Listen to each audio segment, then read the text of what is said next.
Dulu. Kamera action 1 2 3. Oke, bismillahirrahmanirrahim. Assalamualaikum warahmatullahi wabarakatuh. Waalaikumsalam warahmatullahi wabarakatuh. Nah, alhamdulillah puji syukur kepada Allah, salam untuk para nabi, salam serta salawat kepada Nabi Muhammad SAW. Pada pertemuan hari ini kita akan membahas tentang mata kuliah delik-delik dalam KUHP. Nah, pertemuan hari ini itu adalah pertemuan pertama.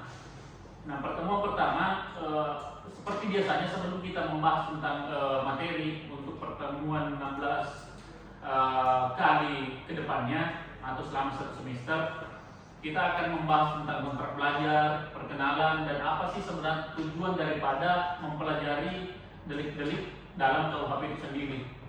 Nah itu, jangan sampai kita mempelajari sesuatu tetapi tidak tahu tujuan dan manfaatnya, kan gitu ya. Jadi harus kita pahami bahwa tujuan untuk mempelajari mata kuliah ini. Apa tujuan saya untuk mengetahui tentang delik-delik dalam KUHP ini. Jadi ada arah dan tujuan yang ingin kita capai selama satu semester ke depan. Oke? Siap. Nah, sebelum saya masuk ke materi inti, izinkan saya sedikit intermezzo. Perkenalkan, nama saya Ambo Esa, sarjana hukum magister hukum, INIDN 0918109022, lulusan Universitas Indonesia Timur. Kebetulan home base saya di Universitas Indonesia Timur di Fakultas Hukum sini.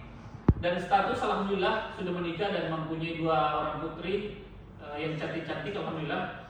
Nah, untuk saudara-saudara sekalian, apabila Anda mau dikomunikasikan store nilai dan dikomunikasikan hal-hal yang menyangkut tentang perkuliahan, silahkan bisa datang ke rumah yang beralamat di Jalan Tun Abdul Razak, Unit IPA Istanbul, Blok D, nomor 40. Oke? Nah, begitu pula saudara-saudara sekalian yang mau berkomunikasi melalui email atau mau kirim tugas dan lain sebagainya, bisa melalui email saya, yaitu amboesa.mh@gmail.com.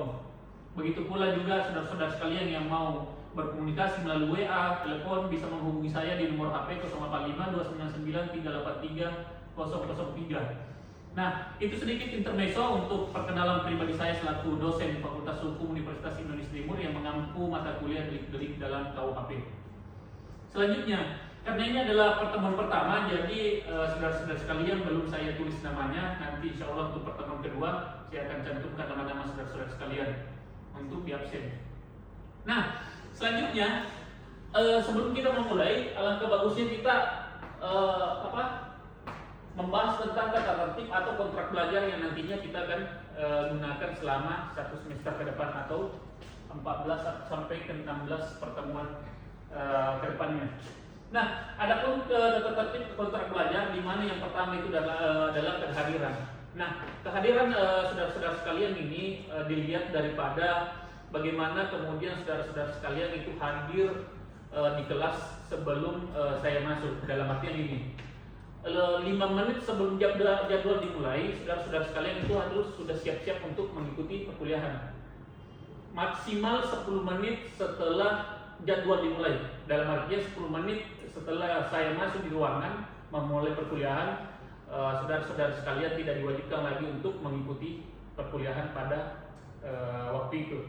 Oke? Bisa dipahami? Selanjutnya, keaktifan berdiskusi. Nah, keaktifan berdiskusi di sini maksud saya hasil daripada diskusi nantinya ada yang bisa dipetik. Jangan diskusi debat tanpa beraturan. Setidaknya diskusi sesuai dengan jalur yang ada, supaya ada yang bisa dipetik dalam diskusi yang kita kerjakan. Nah, selanjutnya handphone diselipkan. Di sini saya mohon untuk saudara-saudara sekalian selama perkuliahan berlanjut, mohon untuk HP diselipkan supaya tidak mengganggu perkuliahan ke depannya. Nah, yang terakhir sikap. Nah, kita lihat di gambar ada mahasiswa yang naik di meja, ini kan kurang ajar ya. Nah, dalam artian kalau sikap di sini minimal kalau mau tinggalkan ruangan sementara proses belajar mengajar dimulai, upayakanlah angkat tangan, minta izin ke toilet dan lain sebagainya. Oke? Nah, untuk kontrak belajar mudah-mudahan bisa dimengerti. Kita lanjut. Nah, sebelum kita memulai materi, yang pertama kita lihat dari apa sih capaian pembelajaran yang diinginkan prodi. Jadi ada capaian pembelajaran yang diinginkan prodi. Nah itu CPL, capaian pembelajaran lulusan prodi. Nah yang pertama itu tata hukum disiplin dalam kehidupan bermasyarakat dan bernegara. Itu yang pertama. Yang kedua menguasai konsep delik formil secara teoritis. Yang ketiga menguasai konsep delik material secara teoritis. Itu yang capaian yang ingin dicapai oleh prodi. Nah yang kedua CPMK. Apa itu CPMK? Capaian pembelajaran mata kuliah. Nah apa sebenarnya yang ingin dicapai dalam mata kuliah delik-delik dalam KUHP?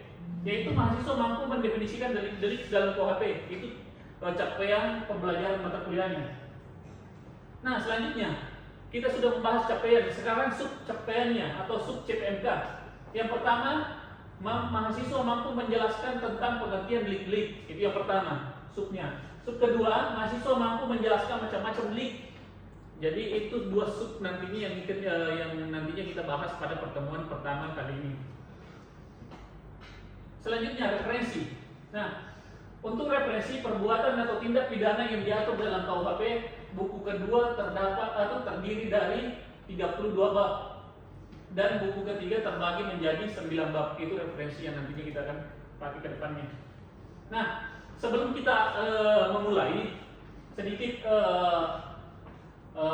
kata-kata motivasi. Yang pertama, hukum sudah menjadi makanan sehari-hari yang mengelilingi kehidupan manusia. Keberlakuan dari hukum itu sangat penting untuk mengatur hidup manusia. Salah satu hukum yang ada di Indonesia yang berlaku yaitu hukum pidana. Nah, dilihat dari sini betapa pentingnya mempelajari hukum pidana. Nah, dalam hukum pidana itu termasuk dalam delik-delik di dalam KUHP atau delik-delik dalam Kitab Undang-Undang Hukum Pidana. Nah, itu pentingnya mempelajari delik-delik dalam KUHP atau pentingnya mempelajari hukum pidana. Selanjutnya, kenapa penting mempelajari hukum? Kita lihat, dalam hukum seseorang bersalah ketika ia melanggar hak orang lain. Dilihat dari etika. Dalam etika, dia bersalah jika ia hanya berpikir untuk melakukannya menurut Immanuel Kant.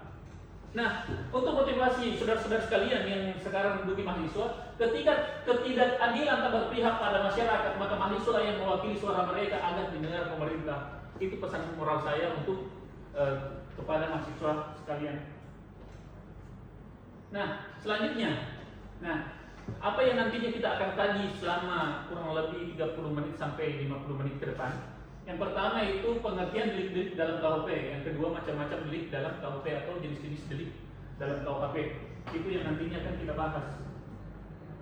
Nah selanjutnya, sebelum kita masuk kepada materi inti, harus kita tahu apa sebenarnya tujuannya. Nah sebagaimana tadi pembukaan saya bahas bahwa untuk mempelajari delik-delik dalam KUHP itu harus mengetahui tujuan.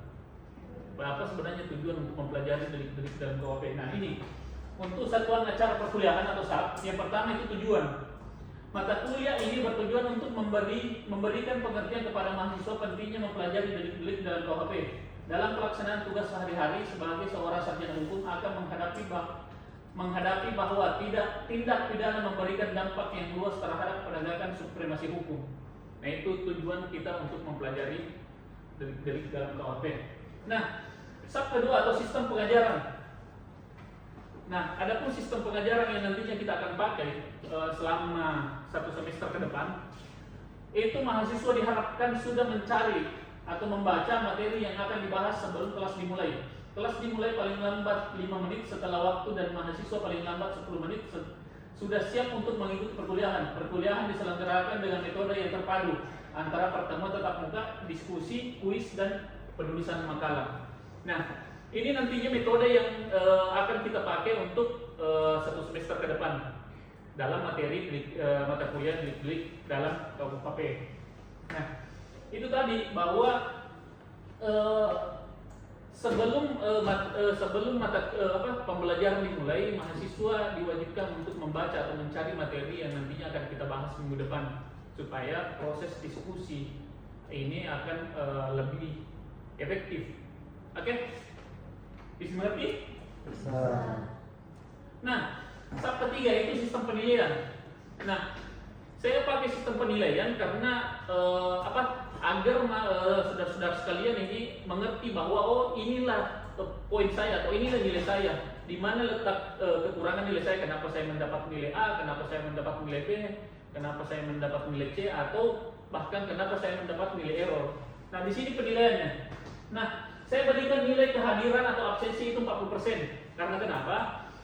Saya meyakini bahwa saudara-saudara sekalian datang di kampus untuk mengikuti perkuliahan itu sudah ada niat untuk belajar. Jadi kenapa saya memberikan poin yang besar 40% untuk kehadiran. Yang kedua, itu tugas struktur atau mandiri. Nah, dilihat daripada tugas ada 30% poin yang saya kasihkan, 30%. Karena kenapa? Lagi-lagi saya berpikir bahwa ketika saudara-saudara sekalian sudah menyetor tugas berarti sudah ada niat untuk belajar dan sudah ada niat untuk mengerjakan tugas itu sendiri. Nah, selanjutnya UTS itu 15% dan UAS atau ujian akhir semester itu 15%. Jadi ini dasar penilaian saya. Oke, bisa dimengerti untuk penilaian? Nah, selanjutnya penentuan nilai. Nah, ini tadi saya bilang ada yang dapat nilai A, B, C. Bagaimana caranya untuk penilaian A, B, C? Untuk nilai A itu 85 ke atas. Jadi untuk poin 85 ke atas itu teman-teman atau saudara-saudara sekalian mendapatkan nilai A.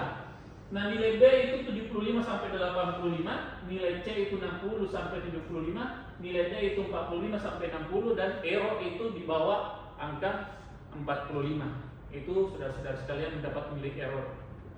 Oke, bisa mengerti ya? Kita lanjut.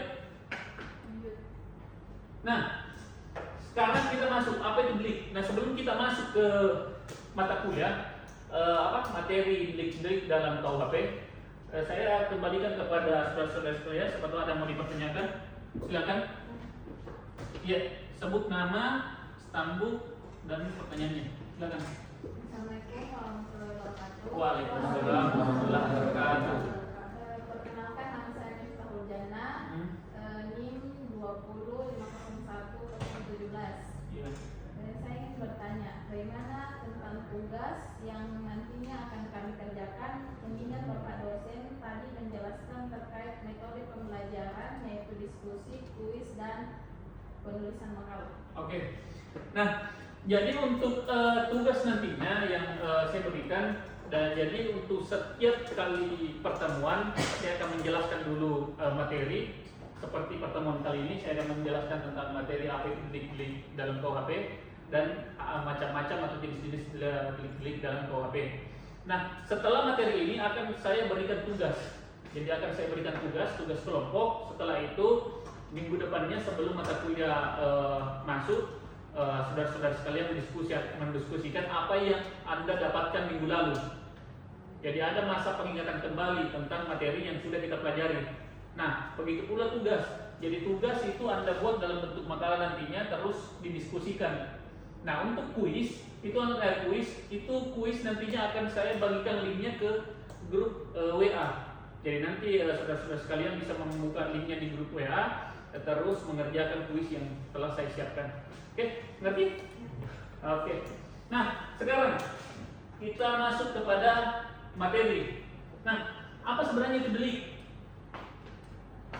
Nah, itu yang pertama, apa itu delik?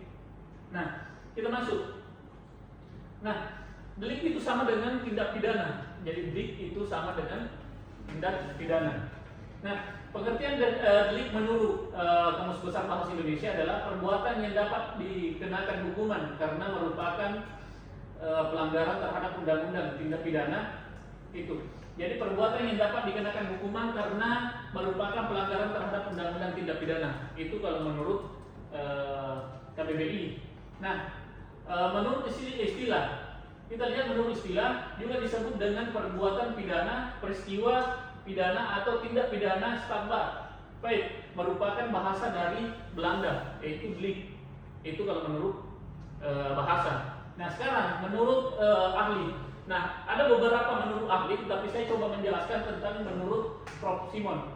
Mengartikan delik sebagai suatu tindakan melanggar hukum yang telah dilakukan dengan sengaja ataupun tidak sengaja oleh seorang yang tindakannya tersebut dapat dipertanggungjawabkan dan oleh undang-undang telah dinyatakan sebagai suatu tindakan yang dapat dihukum. Nah, itu kalau menurut Simon. Nah, kita lihat dari beberapa pengertian delik, saya coba menyimpulkan tentang apa sebenarnya itu delik. Nah, saya coba menyimpulkan apa sebenarnya itu delik. Suatu perbuatan akan menjadi tindak pidana apabila perbuatan itu yang pertama melawan hukum, yang kedua merugikan masyarakat, yang ketiga dilarang oleh aturan pidana, yang keempat pelakunya dapat diancam pidana. Nah, ini saya coba menyimpulkan tentang pengertian delik. Oke, sampai di sini bisa dipahami ya, saudara-saudara sekalian. Nah, selanjutnya kita masuk kepada jenis-jenis delik atau macam-macam delik. Nah, tadi kita sudah membahas tentang pengertian delik, sekarang kita masuk di jenis-jenis delik. Nah, yang pertama kita akan membahas tentang materi delik material dan delik formil. Nah, saudara-saudara sekalian mungkin sudah tidak asing lagi mendengar kata delik formil dan delik material. Yang mana itu delik formil dan yang mana dibilang delik material. Nah, kita lihat delik material. Delik material adalah tindak pidana yang baru dianggap telah terjadi atau dianggap telah selesai apabila akibat yang dilarang itu telah terjadi. Contohnya, tindak pidana pembunuhan pasal 338 KUHP dan tindak pidana penipuan pasal 378 KUHP dan sebagainya. Jadi itu kalau delik material, akibat yang telah timbul baru dikatakan terjadi apabila sudah ada akibatnya. Oke, dilihat daripada contohnya itu pasal pembunuhan pasal 338. Nah, sekarang ada yang bisa membantu saya menyebutkan bunyi pasal 338. Ya, silakan. Baik, pasal 338 KUHP adalah barang siapa dengan sengaja merampas nyawa orang lain diancam karena kesalahan melakukan pembunuhan dengan pidana penjara paling lama 15 tahun. Nah, diancam diancam gara-gara membunuh atau merenggut nyawa. Nah, akibat daripada pembunuhan ini yang telah dibacakan tadi temannya itu adalah mengakibatkan nyawa melayang atau merampas nyawa orang lain. Kayak gitu. Nah, dalam artian kalau belum meninggal berarti belum dapat dikenakan pidana karena akibatnya belum terjadi. Contoh, siapa namanya? Emmanuel. Terus ini? Ya, oke. Gini, Emmanuel ingin membunuh Kia. Contohnya ya, Emmanuel ingin membunuh Kia. Jadi Emmanuel ini sudah menyiapkan memang parang dan lain sebagainya untuk membunuh Kia. Nah, Emmanuel mengetahui setiap hari Kia pasti melewati gang. Nah, akhirnya Emmanuel menunggu depan gang untuk membacok Kia. Nah, pada saat Emmanuel mau membacok Kia, ternyata Kia mengelak atau menghindar. Akhirnya cuma melukai lengannya, mengakibatkan Kia lecet atau cuma cedera biasa. Nah, setelah membacok, Emmanuel lari. Akhirnya pembunuhan tidak jadi terjadi. Tetapi niat daripada Emmanuel ini sudah ingin membunuh, kan gitu. Nah, dilihat daripada delik material. Kalau dilihat daripada delik material itu akibatnya telah terjadi, baru dikatakan pembunuhan. Nah, tadi contoh yang saya sebutkan apakah sudah mengakibatkan meninggal seseorang? Belum ya? Jadi dalam artian di sini belum mengakibatkan meninggal berarti belum bisa dituntut pidana 338 atau pasal 338 tentang pembunuhan. Karena itu tadi delik material dilihat daripada akibatnya. Kalau akibatnya sudah terjadi berarti ya sudah bisa dipakai tentang pasal pembunuhan 338. Tetapi kalau akibatnya belum, berarti tidak bisa diancam dengan hukuman pasal 338 pembunuhan. Oke, bisa dipahami? Bisa ya? Nah, selanjutnya delik formil. Nah, apa perbedaan delik material dan delik formil? Nah, kita lihat delik formil. Delik formil adalah tindak pidana yang telah dianggap terjadi selesai dengan telah dilakukannya perbuatan yang dilarang dalam undang-undang tanpa mempersoalkan akibatnya. Nah, ini bedanya. Kalau delik material tadi dia mempersoalkan akibatnya, tetapi kalau delik formil dia tidak mempersoalkan akibatnya. Contohnya gimana? Pencurian diatur dalam pasal 362 KUHP, penghasutan sebagaimana diatur dalam pasal 160 KUHP dan sebagainya. Nah, kita lihat di pasal pencurian yaitu pasal 362. Ada yang bisa membantu saya menyebutkan pasal 362? Ya, silakan. Atas nama siapa? Baik, terima kasih ya. Perkenalkan, nama saya Fikri Adira Yunas dengan nomor NIM 20501060. Oke. Saya akan menjelaskan tentang pasal 362. KUHP. Barang siapa yang mengambil sesuatu barang yang sama sekali atau bukan kepemilikannya seutuhnya atau sebagiannya, yang melawan hak atau dihukum karena pencurian dengan hukum penjara selama-lamanya 5 tahun dan denda senilai Rp60.000. Oke. Jadi dilihat daripada pasal 362 itu barang siapa yang mengambil barang seseorang sebagian atau keseluruhan. Nah, salah contoh gini, apa perbedaan antara delik formil dan delik material? Tadi kan kalau delik material itu dia berbicara tentang akibat. Sekarang delik formil kita kasih contoh. Siapa lagi namanya? Mirdas dengan Miftah. Oke, Mirdas dengan Miftah sama-sama ya namanya. Bersama. Ya, Mirdas mengambil HP Miftah, ya. Nah, pada saat dia mengambil HP kabur, ternyata ada temannya Miftah langsung menghadang di pintu. Akhirnya mengambil kembali HP yang diambil tadi Mirdas. Mirdas ya? Oke. Mirdas. Kurang S ya. Mirdas dengan Mirdas. Beda-beda tipis lah. Oke. Jadi temannya siapa lagi namanya? Miftah mengambil kembali HP-nya. Akhirnya temannya mengembalikan kepada Miftah HP tersebut. Nah, dilihat dari akibatnya, apakah Miftah ini rugi atau tidak? Tidak ya? Karena HP-nya kembali. Nah, kalau dilihat daripada delik formil berarti delik material berarti tidak bisa dituntut hukuman pencurian. Kalau dilihat dari delik material. Tapi kalau dilihat dari delik formil itu bisa karena dia tidak mempersoalkan tentang akibatnya. Jadi entah Miftah ini rugi atau tidak itu tidak jadi masalah. Yang jelasnya Mirdas ini telah melakukan pencurian, dia harus dihukum karena dia menurut delik formil itu tidak membahas tentang akibatnya. Oke, bisa dengar ke sini? Ngerti Pak? Bisa ya? Jadi tetap dihukum pencurian biar dia sudah mengembalikan HP curiannya. Nah, beda kalau ada perdamaian di dalamnya. Misal Miftah tadi ingin berdamai ya, lain lagi ceritanya. Oke, bisa mengerti? Nah, kita lanjut. Nah, tadi delik formil dan delik material. Sekarang kita masuk di delik komisi dan delik komisa per komisa. Jadi ada 3. Nah, pelan-pelan kita bahas. Nah, sekarang kita akan bahas delik komisi. Nah, apa itu delik komisi? Delik komisi adalah delik yang berupa pelanggaran terhadap larangan yang dilakukan secara aktif, yaitu berbuat sesuatu yang dilarang. Jadi ada dalam kurung yang dilakukan secara aktif kalau delik komisi. Yang mana itu contohnya? Melakukan pencurian, penipuan, pembunuhan dan sebagainya. Jadi kalau melihat beradu daripada delik komisi itu dia secara aktif melakukan tindak pidana. Dalam artian gini, siapa namanya yang di pojok? Sahrul. Nah, dalam artian ini, Sahrul ingin membunuh, berarti dia aktif ingin membunuh karena kenapa? Dia pergi ke tempat seseorang dan membacoknya, berarti dia aktif. Ada tindakan. Itu maksudnya. Jadi dia secara aktif melakukan pembunuhan. Dia secara langsung begitu Pak? Iya, dia secara langsung melakukan pembunuhan atau pencurian. Begitu pula penipuan. Oke, bisa mengerti? Untuk delik komisi. Nah, sekarang delik komisi kita lihat delik yang berupa pelanggaran terhadap perintah atau keharusan menurut undang-undang. Nah, ini kalau berbicara tentang delik komisi berarti dia berbicara tentang keharusan. Ada keharusan dia untuk melakukan itu. Kalau tidak dia lakukan berarti itu melanggar aturan.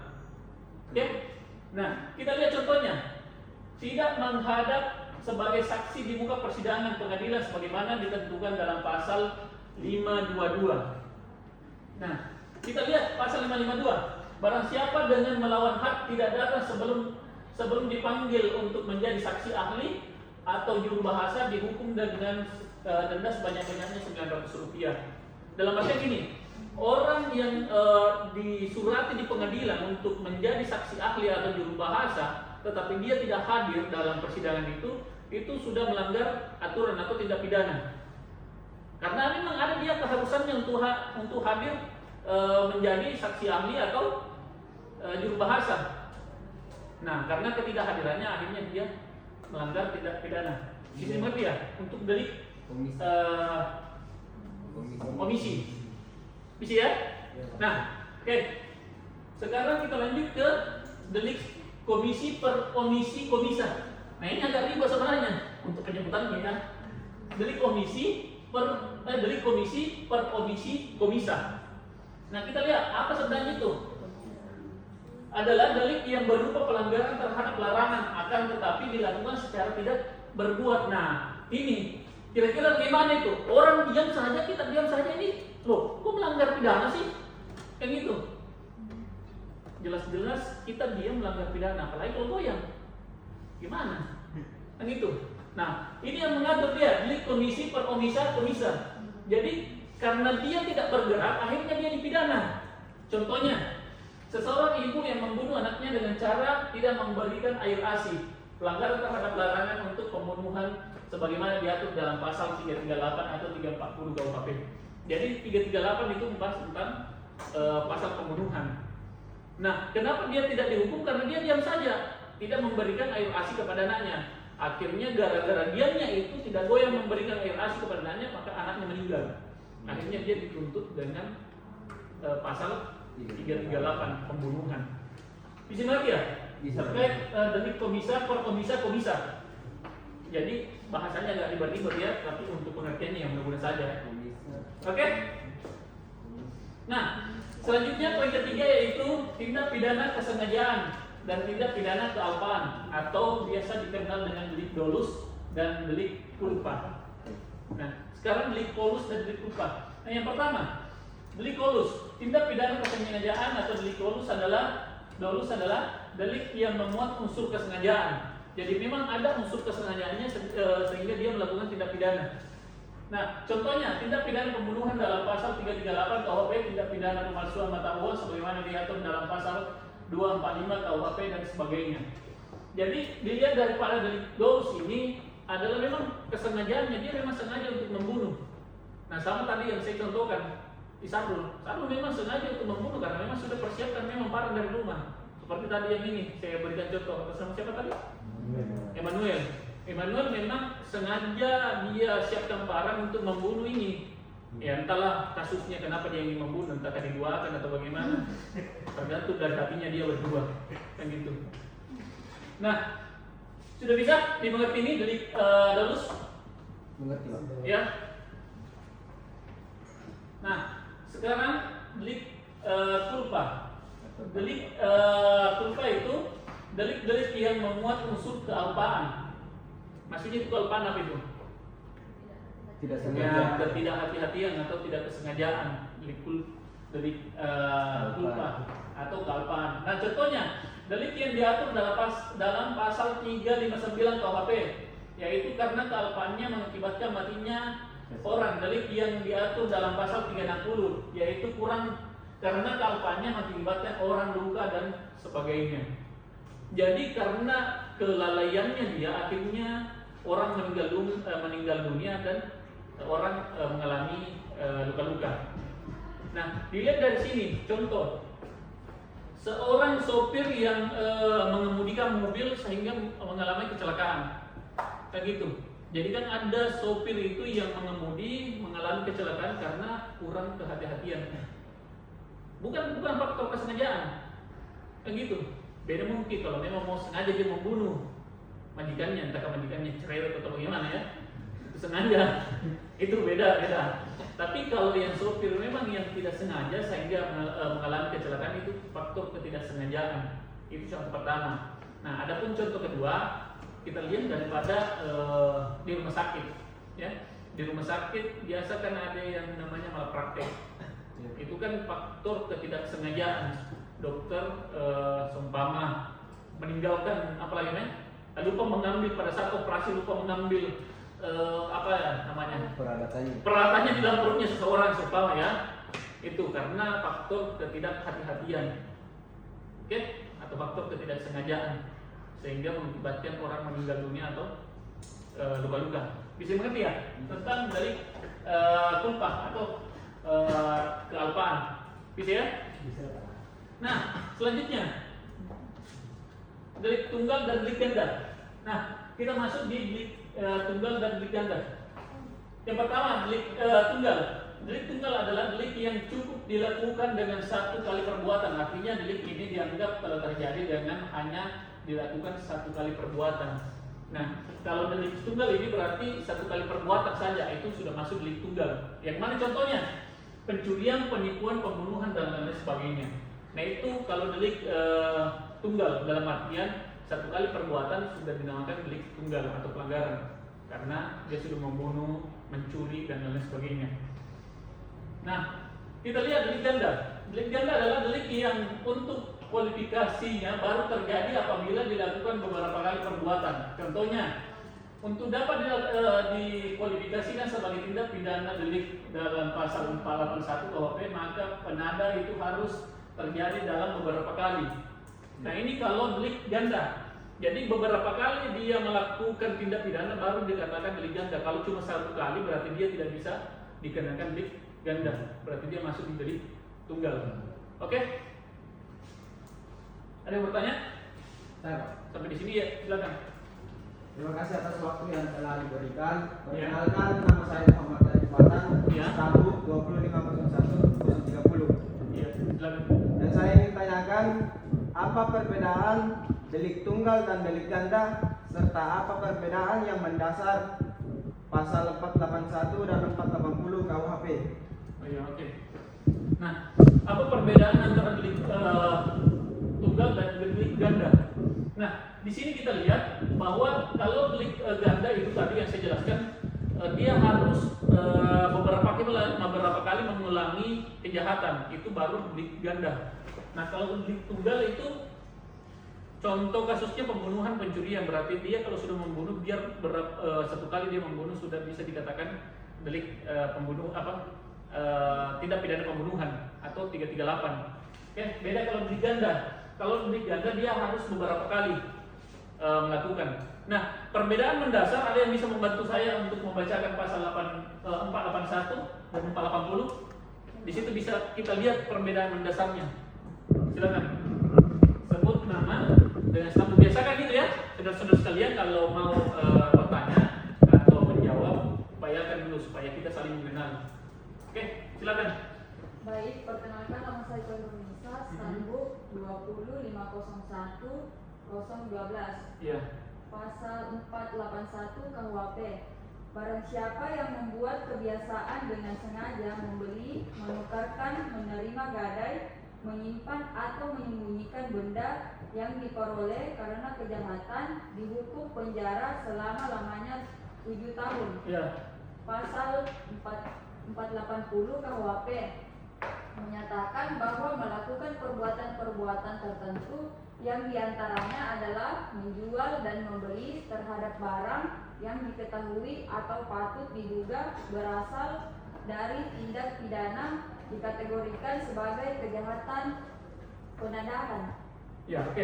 Nah, bisa saudara-saudara sekalian mendengarkan tadi bahwa perbedaan antara pasal 481 dan 480 adalah kalau pasal 480 itu penadaan biasa, dalam artian satu kali dia lakukan penadaan berarti sudah dituntut yang namanya pasal 480 penadaan.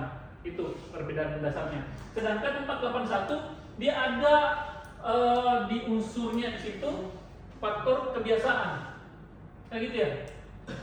Faktor kebiasaan. Jadi ada faktor kebiasaan. Kalau dalam artian faktor kebiasaan berarti sudah sering melakukan itu.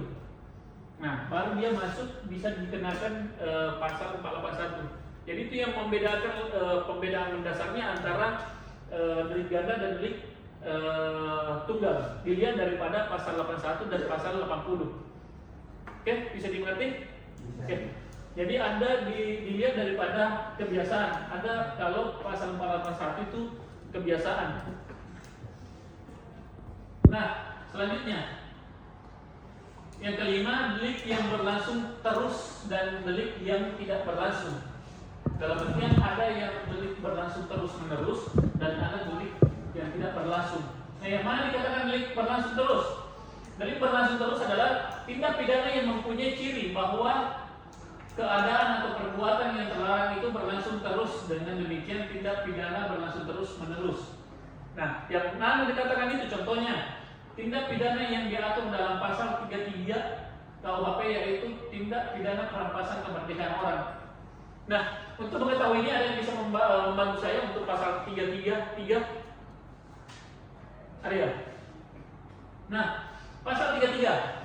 Barang siapa dengan sengaja menahan atau merampas kemerdekaan orang lain atau meneruskan tahanan itu dengan melawan hak dihukum penjara selama-lamanya 8 tahun jika perbuatan itu menyebabkan luka berat si tersalah dihukum penjara selama-lamanya 9 tahun. Dalam artian di sini seseorang menahan, atau saya berikan lagi contoh ya, atas nama siapa? Indah. Ya? Isam. Isam dan Indah. Isam menahan Indah di suatu tempat atau di rumahnya. Nah, dia menahan terus-menerus tanpa membebaskan dia. Nah, itu dibilang delik berlangsung terus. Jadi selama Nisam ya, selama Nisam menahan Indah, dalam artian di situ terus berlangsung yang namanya delik terus-menerus. Bisa mengerti ya? Selama dia tidak membebaskan, itu namanya delik berlangsung terus. Ada juga yang memberikan contoh bahwa yang namanya delik berlangsung terus atau berulang, di mana Nisab ini tidak mau tidak mau membebaskan dia merampas haknya emang, kayak gitu. Ya entah kayak tadi, entah persoalannya bagaimana dia, kenapa tidak mau membebaskan ya, tidak ditahu. Hanya dia berdua yang mengetahui hal itu. Oke, bisa dimengerti ya? Oke, kalau untuk mengetahui itu bisa ditanya pribadi nanti dia. Nah, selanjutnya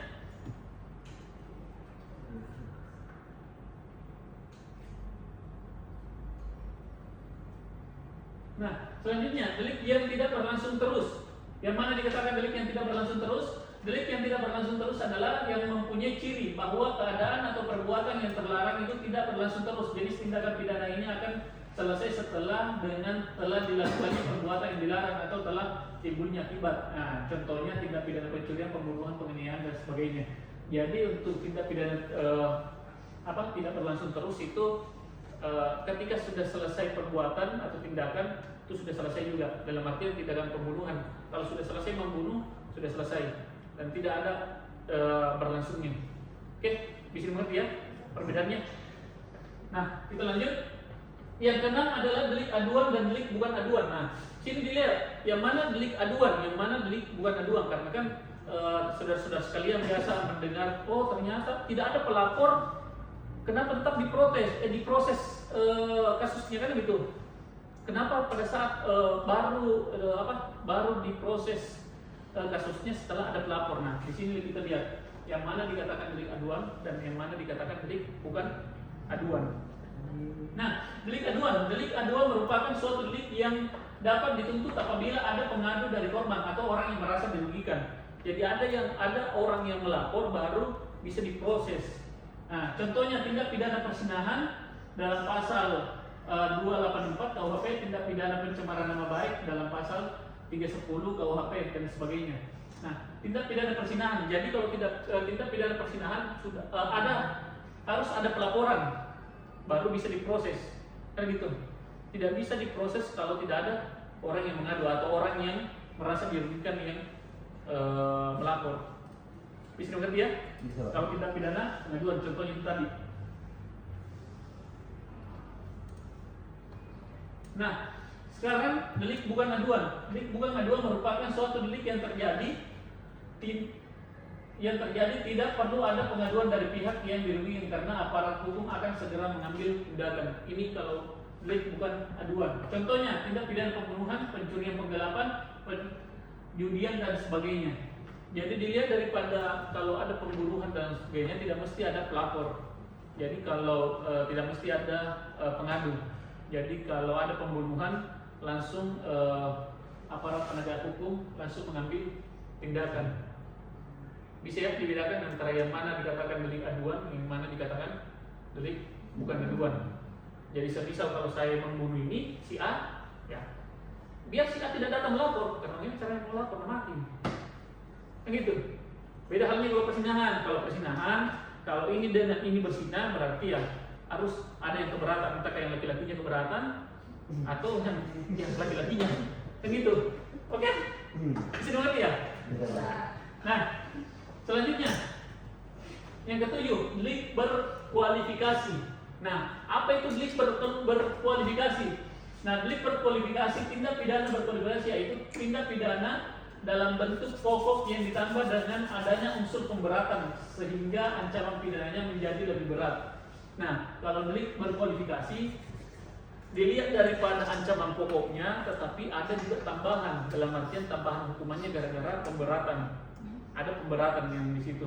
Nah, contohnya apa? Contohnya pasal 365 KUHP tindak pidana pencurian yang dilakukan seorang atau segerombolan pada waktu malam hari.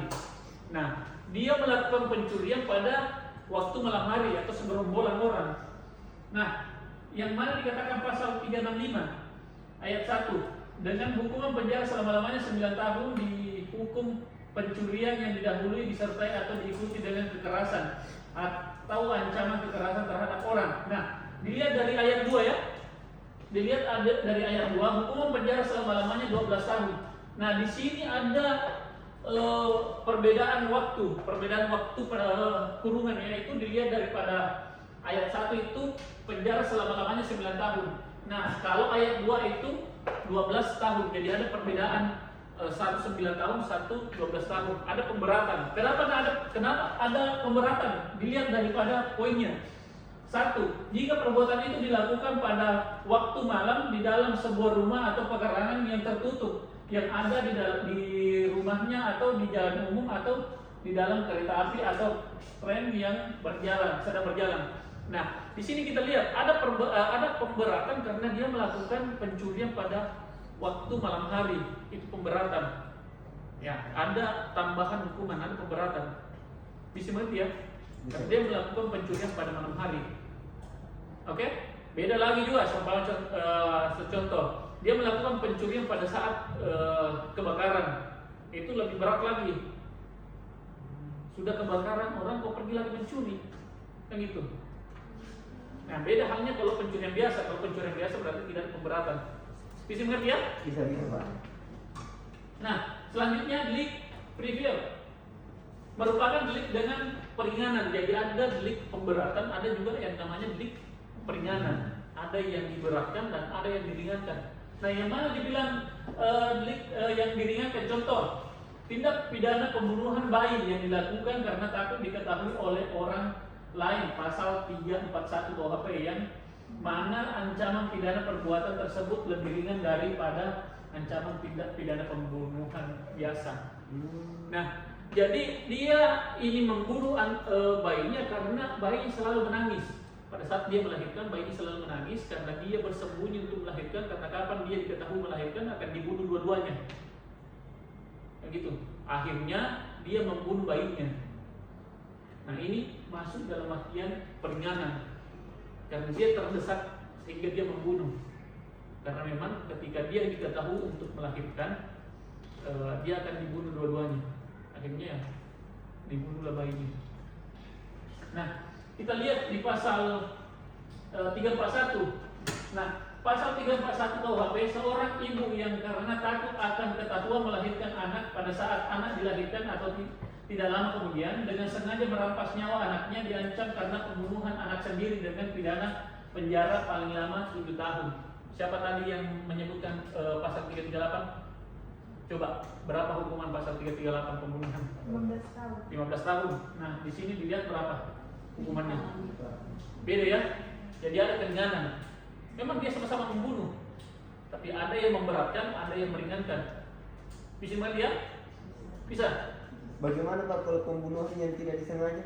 Kenapa? Pembunuhan yang tidak disengaja. Nah, apa tadi yang deliknya itu? Pembunuhan yang tidak disengaja. Hah? Nah, itu tadi.